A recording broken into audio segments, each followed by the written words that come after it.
Selamat pagi Pak, perkenalkan nama saya Firman Bintang Tosoid dengan NIM 11S23041 dari Informatika 23. Di sini saya ingin menjelaskan tentang hasil karya saya dalam mata kuliah model dan simulasi.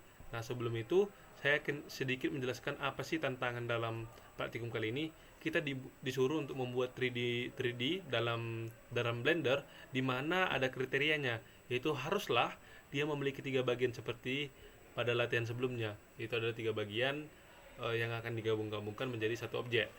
Objeknya bebas, apa yang saya tentukan. Kali ini saya akan membuat sebuah sumur. Nah, di sini saya akan membuat yang namanya lebih dari tiga gabungan. Ada modifier, material, lightning, dan render. Oke. Nah, saya akan menjelaskan sedikit bagaimana cara membuat saya dalam membuat uh, sumur ini. Yang pertama sekali kita akan telaah dalam sini. Bagaimana kita tahu? Coba kita lihat dalam edit mode. Nah, di sini akan ada, sebenarnya saya membuat cube-cube berbentuk batu di sini. Nah, di mana nantinya cube-cube ini akan disusun sebagai lurus seperti itu. Nah, nanti akan dilingkari. Cara membuat dia menjadi melingkar adalah menggunakan modifier yang ada tersedia dalam Blender. Seperti itu.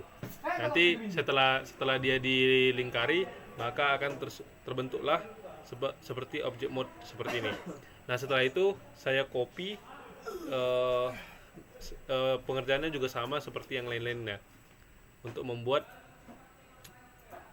membuatnya seperti itu. Jadi dari lurus, jadi kalau kita buat modifier jadi akan menyesuaikan menjadi 360 derajat. Nanti di sini ada angle-nya 360 derajat. Oke, untuk bagian sumber batu sudah selesai. Nah, selanjutnya saya membuat yang namanya sebuah coba saya select. Saya membuat ini kayu penyangganya.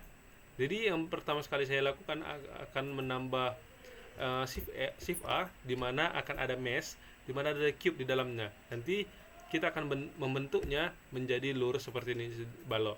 Nah, untuk detail-detail yang kecil-kecil ini kita akan membuat namanya Ctrl R, di mana dalam Ctrl R nanti, coba kita buat dalam Ctrl R nanti kita dapat menentukan berapa kali suatu benda itu bisa dipenggal seperti itu. Bisa ada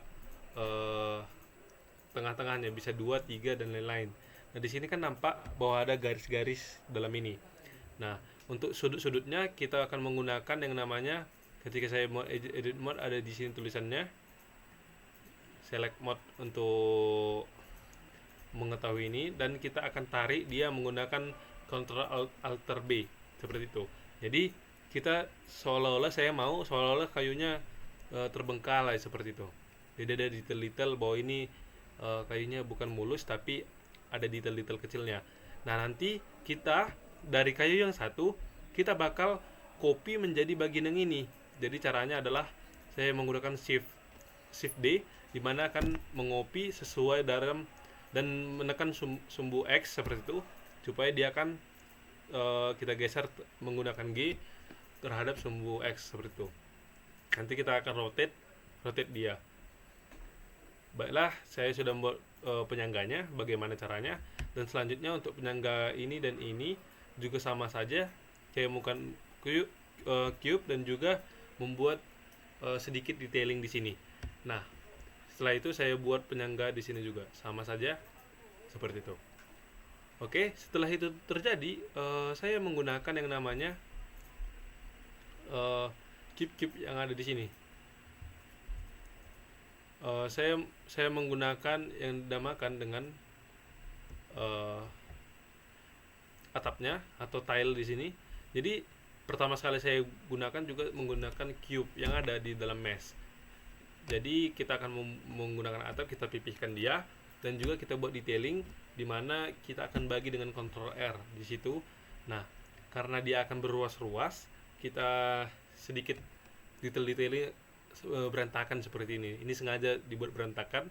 Nah, setelah satu jadi, kita buat yang kedua yang modelnya agak berbeda, 3 dan 4. Saya akan menggunakan 4 buah cube di sini untuk membuat atap ini. Nah, setelah itu saya akan menggunakan yang namanya menggandakannya shift D Jadi akan ada 3 rangkaian seperti ini. Nah, setelah itu terjadi, saya menggunakan ada di sini yang namanya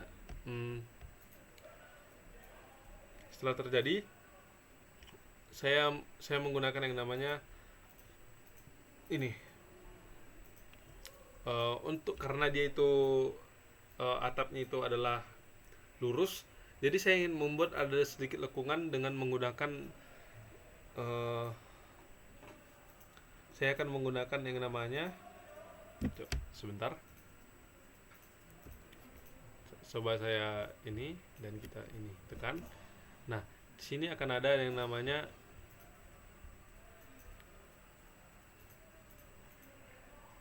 layering-nya. Di mana tadi? Oke, edit mode. Dan ada yang namanya ini. Ini adalah namanya adalah teksturnya saya buat di sini. Laris nama saya lupa namanya. Seperti itu. Untuk menggunakan ini nanti akan ada kotak dia. Jadi kita perpanjang, nanti kita bagi-bagi. Itulah alat bantu yang di sini. Setelah itu saya nekan ke dalam menggunakan G, ditekan ke dalam agar dia belekung. Habis itu kita copy ke dalam satunya lagi. Nah, ini juga menggunakan silinder. Di sini saya menggunakan silinder, di mana silinder yang saya gunakan ini kita pipihkan dia sehingga, dan juga kita putar terhadap sumbu Y seperti itu agar dia tetap seperti ini. Kita sesuaikan saja untuk detail-detailnya yang ada. Di sini saya menggunakan pentagon. Nanti ada pilihan berapa banyak yang silinder yang bisa kita gunakan seperti itu. Jadi ini hanya detailing-detailing yang sudah saya buat seperti itu kan. Oke, masuk ke dalam pewarnaan. Di sini saya mencoba pewarnaan. Di sini sudah saya render ya menggunakan yang sudah saya lakukan tadi. Oke, ini sudah saya render dan juga saya buat cahayanya. Coba kita lihat dalam layout tadi, saya akan matikan cahayanya. Coba kita hidupkan. Nah, di sini akan nampak bahwa cahayanya berasal dari kanan, dan juga kalau kita tekan 0 dalam keyboard kita akan kamera mode seperti itu. Nah, dalam di sini saya menggunakan tambahan eksternal di sini. Kenapa saya menggunakan itu? Karena agar view-nya atau juga tekstur dari